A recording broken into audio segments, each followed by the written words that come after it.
సాంఖ్యయోగం స్థితప్రజ్ఞుని యొక్క మరికొన్ని లక్షణాలు భగవానుడు ఈ విధంగా తెలియజేస్తున్నాడు. దుఃఖేష్వనుద్విగ్నమన సుఖేషు విగత స్పృహ వీతరాగ భయక్రోధ స్థితధీర్మునిరుచ్యతే. దుఃఖములకు కృంగిపోనివాడు, సుఖములు వచ్చినా పొంగిపోనివాడు, రాగము భయము క్రోధము వీడిన మననశీలుడు స్థితప్రజ్ఞుడు అనబడుతున్నాడు. స్థిరబుద్ధి కలిగిన మనుజుని అంతరంగమునందు ఉద్వేగ స్థితి ఉండదు. దుఃఖం వచ్చి పైబడినా అతడు విచలితుడు కాడు. సుఖ దుఃఖములు రెండింటి యందు అతడు సంబుద్ధిని కలిగి ఉంటాడు. స్థిరబుద్ధి గలవాని వాక్కు కూడా అతడి అంతరంగమునకు అనుగుణమై ఉంటుంది. ఇవి స్థిరబుద్ధి గలవాని లక్షణములు. జనకుని ఆస్థానమునందున్న సుఖముని వైభోగములను ఆశింపక, బాధలందు కలతనుందక స్థితప్రజ్ఞుడు అనిపించుకున్నాడు.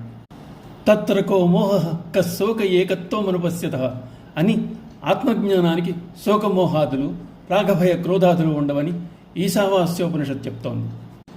దుఃఖాదులు జ్ఞానిని లవలేశమైనా కదపలేవని వశిష్ఠమునింద్రుడు రామచంద్రునికి బోధ చేశాడు. ముని అనగా మననము చేయుచుండువాడు. మననశీలురే స్థితప్రజ్ఞత్వమును పొందగలరు.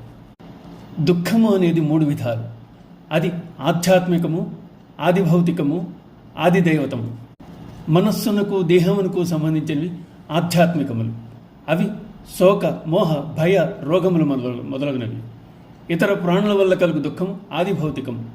ఇక భూకంపములు వరదలు పిడుగులు మొదలైనవి ఆది దైవికములుగా చెప్పబడుతున్నాయి.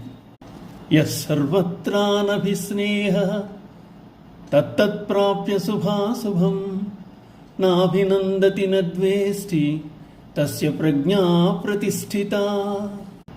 దేనియందు మమతాసక్తులు లేనివాడు, అనుకూల ప్రతికూల పరిస్థితుల్లో హర్షద్వేషములకు లోనుగానివాడు స్థితప్రజ్ఞుడు. ఆసక్తియే కామ క్రోధాది వికారములకు మూలం.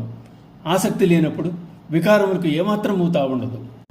ముక్తిని పొందుటకు, స్థితప్రజ్ఞత్వమును సాధించుటకు జాతి మత వయోలింగ వర్ణ వివక్ష చూపబడలేదు. ఒక్కొక్కప్పుడు జ్ఞాని అయిన వానికి కూడా దైవికముగా ప్రియాప్రియములు సంభవించవచ్చు. అయినా అతడు పర్వతం వలె చెలింపక స్థిరముగా ఉంటాడు. ఇది స్థితప్రజ్ఞతకు చిహ్నం. ఓం నమో భగవతే వాసుదేవాయ.